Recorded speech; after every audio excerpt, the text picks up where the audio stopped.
Hi అండి. ఎంతో జ్యూసీగా టేస్టీగా ఉండే సుజీ స్వీట్ చాలా అంటే చాలా బాగుందండి. టేస్ట్ అయితే వేరే లెవెల్ అన్నట్టు చెప్పొచ్చండి. అంత బాగుంది.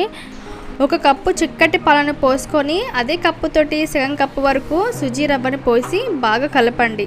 ఇలా దగ్గరికి అయ్యే వరకు కలుపుతూనే ఉండండి. కలిపిన తర్వాత ఇలా మూత పెట్టేసి ఇప్పుడు స్టవ్ మీద గిన్నె పెట్టేసుకొని ఒక కప్పు వరకు చక్కెరని వేసి అదే కప్పుతోటి వాటర్ని యాడ్ చేసుకొని 2 ఇలాచీని వేసుకొని బాగా మరగబెట్టుకున్న తర్వాత ఇది బాగా మరిగించుకొని పక్కన పెట్టేయండి. ఇప్పుడు ముందుగా కలుపుకున్న ఈ మిశ్రమాన్ని కాస్త చల్లరించుకున్న తర్వాత బాగా గట్టిగా కలుపుకోండి.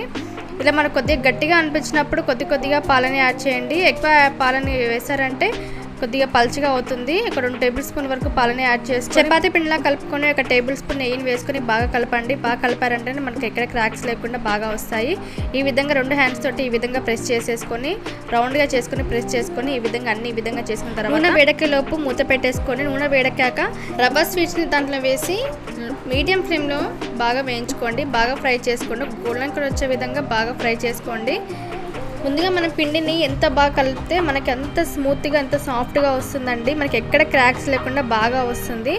పిండిని సరిగ్గా కలపలేదు అనుకోండి మధ్యలో చితికిపోతుంది. అందుకే పిండిని బాగా కలిపేసి బాగా సాఫ్ట్గా చేసుకోండి. ఇప్పుడు గోరువెచ్చటి షుగర్ సిరప్లో వేసి 10 నిమిషాల వరకు దీనికి రెస్ట్ ఇచ్చారంటే షుగర్ సిరప్ అనేది మంచి ఇంకుతుంది దీనికి.